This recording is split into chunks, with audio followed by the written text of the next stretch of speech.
Start சொல்லுங்கள். சாரீ வந்து கரெக்டாக எப்படி ஸ்ட்ரைட்டாக ஓரம் அடிக்கிறதுன்னு சொல்கிறேன். இது வந்து இந்த இடத்துல மட்டும் கட் பண்ணிவிட்டு அந்த இடத்துல ஒரு சென்டராக ஒரு த்ரெட் வரும். இந்த நீட்டாக ரன் ஆகிற த்ரெட் வரும். அந்த நீட்டாக ரன் ஆகிற த்ரெட்டை எடுத்திங்கன்னா இந்த மாதிரி வரும். இந்த நீட்டாக ரன் ஆகிற த்ரெட்டை மட்டும் எடுத்துகிட்டே போனோம்னா எடுத்துகிட்டு இப்படி பிடிச்சி சுருக்கணும்னா அந்த இடம் வரும். அதில் வந்து உங்களுக்கு தெரியும், கிட்ட பார்த்தீங்கன்னா தெரியும், ஒரு லைன் மாதிரி வரும். அந்த லைன்லேயே அப்படியே கட் பண்ணிடலாம்.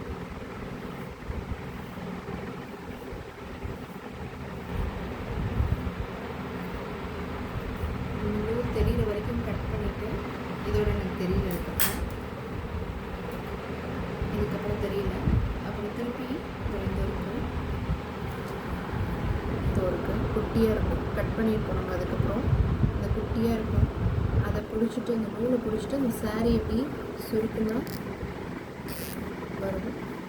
திருப்பி எடுத்துட்டோம்னா அந்த த்ரெட்டு வந்த இடத்துலலாம் ஸ்ட்ரைட்டாக இருக்கும். அதை வந்த இடத்த வச்சு அப்படியே கட் பண்ணணும்.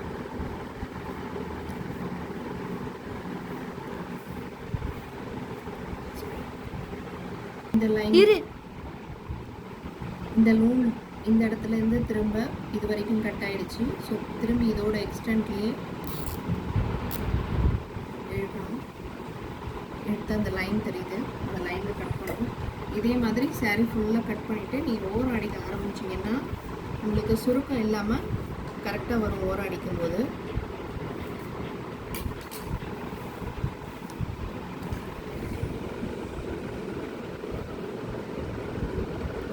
விட்ட நூல் இருக்குது, இது வரைக்கும் எடுத்துட்டு இது வரைக்கும் லைன் தெரியுது. அந்த லைன்லேயே அப்படியே கட் பண்ணிவிட்டு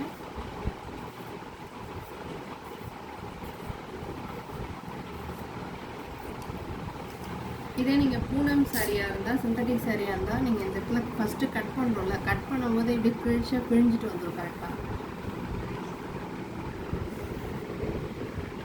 இது சில்க் சாரின்றதுனால நான் வந்து இப்படி ஃபுல்லாக நீட்டாக கழிக்காமல் இந்த மாதிரி பண்ணுவேன். அவ்வளோதான், ஃபுல்லாக ஸ்ட்ரைட்டாக இருக்கும்.